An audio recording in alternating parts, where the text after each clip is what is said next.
Bruce, you've coached some great players, and I'd love to get your take on something. So I've been a little hard on Nylander in column and in audio form today, just for some of the defensive efforts at times that he's given over this series, cost him a few goals. What do you do with a guy who is so exceptional offensively, but you can't always get their best on the defensive side of the puck? I have a hunch you've coached one or two before. What are your thoughts on players like that? Well, it's a tough thing, but I mean, I've been listening ever since Nylander's been with the Leafs. Like, I mean, he goes through these things where everybody says, he's overrated, get rid of him. And then the next thing you know, he plays great and he wins games and series for you. So, I mean, the thing is, you always hope the good outweighs the bad. Yeah. Like, I mean, we never say to the defensive-minded players, well, how come they can't score? Like, I mean, we only say for the very talented offensive guys, well, they got to play better defense. Yeah, we'd all love everybody to be a 200-foot player, but, I mean, if his good is outweighing his bad, you got to sort of live with it, I think. I mean, because he is what he is. I mean, and he's going to have defensive lapses, and he's going to look for the offensive cheating mode all the time. But when you need a goal, and for the most times, and he's got the puck, he's always a threat. So, I mean, you can admonish him, but, I mean, he is who he is, to me. As far as a 7-game series, and we know how quickly a 7-game series becomes a 2-out-of-3 series, and it becomes a winner-take-all series, does it escalate a coach on the sense of urgency to go to players like Willie Nylander or Ovechkin and say, we need more, and, demand it almost, because you know that you may be running out of time? How do you handle that? Well, I mean, I think the one thing the coaches know is they know the players better than anybody. And again, they all know, our job, quite frankly, is to find the Achilles heel on the player and use it against them. I mean, I don't think, for example, on Willie, you might sit there and he found it a lot earlier. You might admonish him in front of players. You might bench him. You might give him more ice time. You might pat him on the back. Like with him, I think he's a sensitive guy. I've known him for a long time, since his dad played with me in Washington. But I mean, you'd have to put your arm around him and say, "Hey, Willie, we need more from you. I'm counting on you. We need you to play." And I mean, I don't know.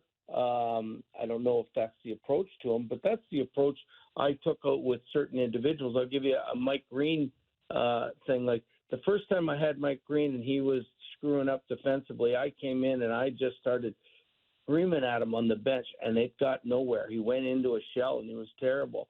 And I found out I'd have to come on the bench if he wasn't doing good and whisper in his ear saying, "Mike, I need you right now. Come on, you got to be better." And that would pick him up. He wouldn't feel embarrassed, and he'd go out and he'd play a lot better. So I think the coach finds what buttons to push, I guess, and he uses that against him to make him better. And I'm sure Sheldon knows him as well as anybody, and he's going to be doing the same thing. Ovi at all? Kick his ass at all? Well, Ovi, I would always make him he would be the star of the video. And but you know what I would do is I'd tell Alex, I says, "Alex, you're the captain. You're going to be the star of the video." And I tell him beforehand, so just put up with it, because if I can give you crap and I can show that you're screwing up, then nobody else can complain about it. And he was always okay with it.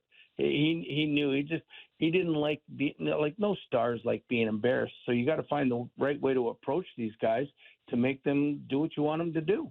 So all that time I thought Keenan was giving it to Brian Leach and Mark Messier. It was a setup for guys like me. Well, Keenan was a different animal, as you well know. I don't think there's anybody like him.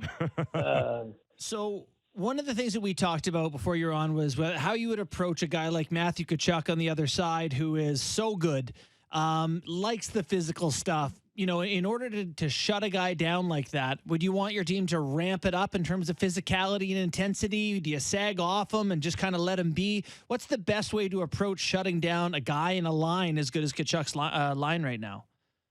Well, I'll bet you if you ask Nick, when he played, he loved it when guys were coming after him, got him into the game. I think that's what Matthew is. If you leave him alone, we used to say that to all the big stars. I mean, when I was growing up, and then just leave Frank Mahovlich alone, just leave these guys alone, let them sleep. But I mean, the more you antagonize him, the better he plays, I think. I mean, and again, some of the guys, may not be as physical as him. He loves that physical encounter. I can tell you that right now. And I mean, that's why I think Shen would be a great guy. Was always a great guy with me to play against him, because he loves it too, and they'd have some great encounters. But I mean, you don't want to, if you've got a checking center or a checking winger like Marner, you don't want Marner going after hitting Tkachuk all the time. That's in Tkachuk's wheelhouse. It's not in Mitch's. So I mean, you take different approaches. But I mean, I guarantee you, Matthew just loves the attention when everybody's running him, because that's when he plays better.